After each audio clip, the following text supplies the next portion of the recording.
देखो बच्चों, जैसा कि ऑनलाइन पाठ्यक्रम चल रहा है तो इस क्रम में हम आज जो है कक्षा 10 के काव्य सब सर्वप्रथम जो है सूरदास जी का पाठ है ना। सूरदास जी के पद हैं, तो आज हम सूरदास के पद की व्याख्या करेंगे। तो पहला पद है, चरण कमल बंदौ हरि राई, जाकी कृपा पंगु गिरि लंघै, अंधे को सब कुछ दर्शाई। इसमें सूरदास जी ने प्रस्तुत पद में सूरदास जी ने भगवान श्री कृष्ण के कमल समान चरणों की वंदना क्यों किया है, इसके विषय में बताया है। सूरदास जी कहते हैं कि चरण कमल बंदौ हरि राई, हम अपने उन भगवान के कमल समान चरणों की वंदना करते हैं। किन कि जाकी कृपा पंगु गिरि लंघै, जिनकी कृपा से लंगड़ा व्यक्ति पहाड़ को लांघ सकता है और अंधे को सब कुछ दर्शाई, और अंधा व्यक्ति सब कुछ देखने लग जाता है। अब बहिरव सुनय गूंग पुनि बोले, बहरा व्यक्ति पुनः सुनने लगता है और गूंगा व्यक्ति पुनः बोलने लगता है। रंक चले सिर छत्र धराई, और निर्धन व्यक्ति वह राजाओं की तरह अपने सिर पर ताज धारण करके चलने लगता है। कहें कि सूरदास स्वामी करुणामय बार बार बंदौ तिहि पाई।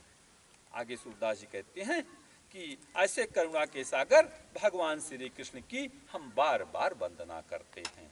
पुनः एक बार दोहराते हैं कि चरण कमल बंदौ हरि राई। सूरदास जी कहते हैं हम अपने उन भगवान के कमल समान चरणों की वंदना करते हैं।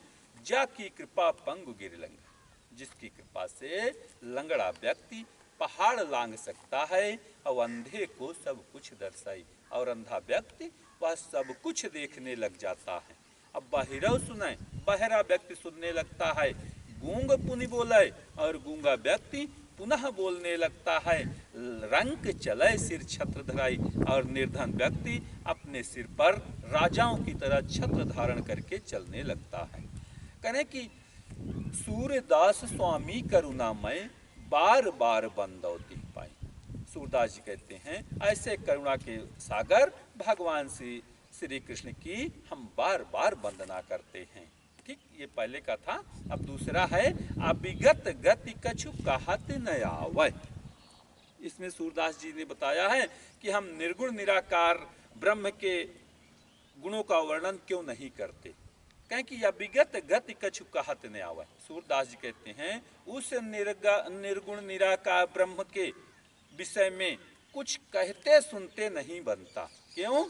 करें कि ज्यों गूंगे मीठे फल का रस अंतर्गत ही भावै। जिस प्रकार से गूंगा व्यक्ति मीठे फल के रस को अपने हृदय में ही अनुभव कर सकता है, उसको किसी से बखान नहीं कर सकता, किसी से बता नहीं सकता, उसी प्रकार से निर्गुण साधक, निर्गुण निराकार ईश्वर का साधक, वह उसका अनुभव अपने हृदय में तो कर सकता है, लेकिन उसके गुणों को किसी को बता नहीं सकता। कहें कि परम स्वाद सब ही सुनिरंतर अमित तो से उपजावे। कहें कि निर्गुण निराकार ईश्वर का जो आनंद है वह हृदय में अनुभव किया जा सकता है, और स्वयं ही उससे मनुष्य संतुष्ट हो सकते हैं। अन्य दूसरे व्यक्तियों को उससे संतुष्ट नहीं किया जा सकता। मन बानी को अगम अगोचर सो जाने जो पावे। कहें कि वह निर्गुण निराकार ईश्वर वह मन और वाणी से अगम्य है, परे है। मन और वाणी के द्वारा उस निर्गुण निराकार ईश्वर का बखान नहीं किया जा सकता। सो जाने जो पावे, उस ईश्वर को जो जानता है वही उसको प्राप्त कर सकता है, या जो प्राप्त करता है वही उसको जान सकता है। कहें कि रूप रेख गुण जाति जुगुत बिन निरालंब कित धावै। कहें कि उस निर्गुण निराकार ईश्वर का कोई रूप नहीं है, कोई रंग नहीं है, कोई आधार नहीं है, कोई जाति नहीं है, और उसको पाने की कोई युक्त भी नहीं है। करें कि निरालंब कित धावै, फिर बिना किसी सहारे के हम किस तरफ उसको खोजें, किस तरफ उसको ढूंढें। कहें कि सब विधि अगम विचार ही ताते सूर्य सगुन पद गावें। सूरदास जी कहते हैं कि मैंने सब प्रकार से, चारों तरफ से खूब अच्छी प्रकार से सोच विचार किया, इसके बाद सगुण ईश्वर के गुणगान गाना शुरू किया। सूरदास जी कहते हैं सब विधि अगम विचार रही ताते सूर सगुन पद पावे। सूरदास जी कहते हैं कि मैंने अच्छी तरह से निर्गुण ईश्वर के विषय में, निर्गुण ईश्वर के विषय में, निर्गुण ईश्वर के विषय में सोच विचार किया। इसके बाद ही मैंने सगुण ईश्वर के गुणगान करना शुरू किया। फिर से एक बार अविगत गति कछु कहत न आवे। सूरदास जी कहते हैं उस निर्गुण निराकार ईश्वर के विषय में कुछ भी कहते सुनते नहीं बनता। क्यों? क्योंकि ज्यों गूंगे मीठे फल का रस अंतर्गत ही भाव है। कहें कि जिस प्रकार से गूंगा व्यक्ति मीठे फल के रस को हृदय में तो अनुभव कर सकता है लेकिन उसका वर्णन किसी से नहीं कर सकता, उसी प्रकार से निर्गुण ईश्वर का साधक वह निर्गुण ईश्वर के आनंद को अपने हृदय में तो अनुभव कर सकता है, किसी दूसरे से उसका वर्णन नहीं कर सकता। कहें कि परम स्वाद सब ही सुनिरंतर अमित तो से उपजावे। कहें कि निर्गुण ईश्वर का आनंद वह असीम आनंद है और उसको साधक अपने हृदय में ही अनुभव कर सकता है और स्वयं ही प्रसन्न हो सकता है, किसी से उसका वर्णन नहीं कर सकता। कहें कि मन वाणी को अगम अगोचर। कहें कि वह निर्गुण ईश्वर मन और वाणी के द्वारा अगम्य है, उसको मन और वाणी के द्वारा नहीं प्राप्त किया जा सकता। कहें कि सो जाने जो पावे। निर्गुण ईश्वर को जो प्राप्त कर लेता है वही मात्र उसके विषय में जानता है, अन्य कोई भी उसके विषय में नहीं जान सकता। रूप रेख गुण जाति जुगुत गुण।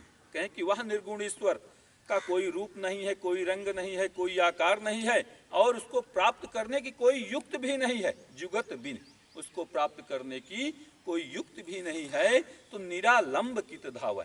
तो फिर बिना किसी सहारे, निरालंब माने बिना किसी सहारे के, तो फिर उस निर्गुण ईश्वर को बिना किसी सहारे के किस तरफ खोजा जाए। सब विधि अगम विचार ही ताते सूर्य सगुन पद गावे। इसीलिए सूरदास जी कहते हैं मैंने सब प्रकार से भली प्रकार से सोच विचार करके मैंने सगुण ईश्वर के गुणगान करना शुरू किया। ठीक, इसके बाद तीसरा है किलकत कान घुटुरुवन आवत। इसमें सूरदास जी ने भगवान श्री कृष्ण के बालक रूप की सुंदरता का वर्णन किया है। ये प्रसंग है किलकत कान घुटुरुवन आवत। सूरदास जी कहते हैं भगवान श्री कृष्ण किलकारी मारते हुए घुटनों के बल जब चल रहे हैं, कहाँ?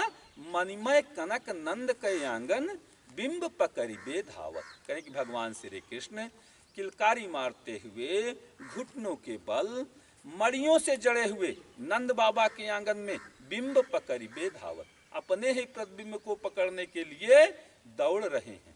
कहें कबहु निरख हरि आप छाह को करसौ पकड़न चाहत। कभी भगवान श्री कृष्ण अपनी ही छाया को देखकर उसको हाथ से पकड़ना चाहते हैं।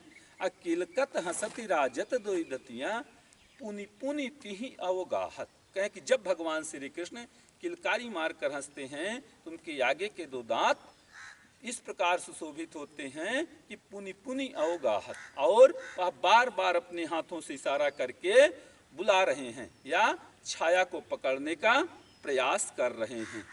कहें कि कनक भूमि पर कन पग छाया यह उपमा एक राजत। कहें कि जब भगवान श्री कृष्ण के जो स्वर्ण की भूमि है उनका आंगन वह स्वर्ण की भूमि से निर्मित है और उसमें जब उनके पैरों की छाया पड़ रही है तो यह उपमा एक राजत, यह सुंदरता कुछ इस प्रकार सुशोभित हो रही है कि करी करी प्रतिबद्ध प्रतिमन वसुधा कमल बैठ की साजत।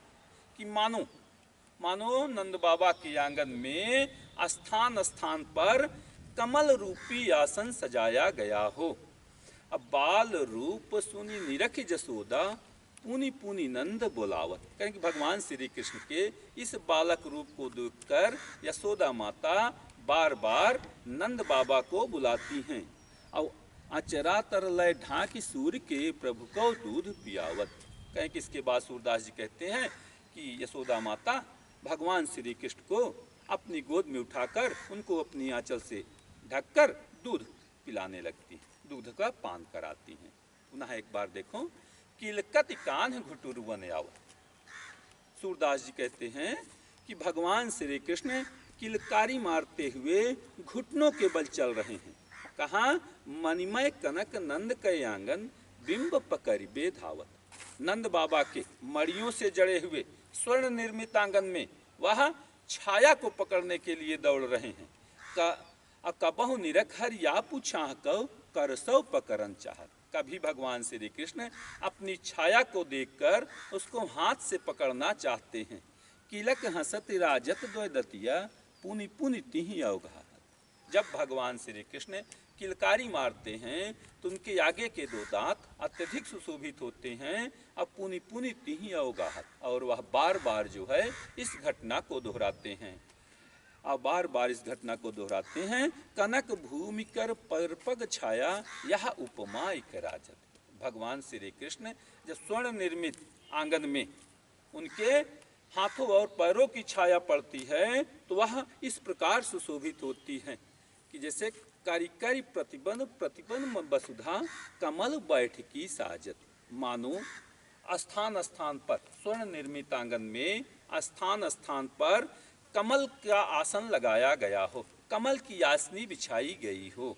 अब करें कि बाल सखा सुख निरख जसोदा पुनि पुनि नंद बुलावत। आगे सूरदास जी कहते हैं कि भगवान श्री कृष्ण के इस बालक रूप की सुंदरता को देखकर यशोदा माता बार बार नंद बाबा को बुलाती हैं। आचरा तर लय ढाकी सूर्य कय प्रभु को दूध पियावत। आगे सूरदास जी कहते हैं इस घटना को देखकर यशोदा माता अत्यधिक प्रसन्न होती हैं और भगवान श्री कृष्ण को अपनी गोद में उठाकर उनको अपनी आंचल से ढककर दुग्धपान कराने लगती हैं।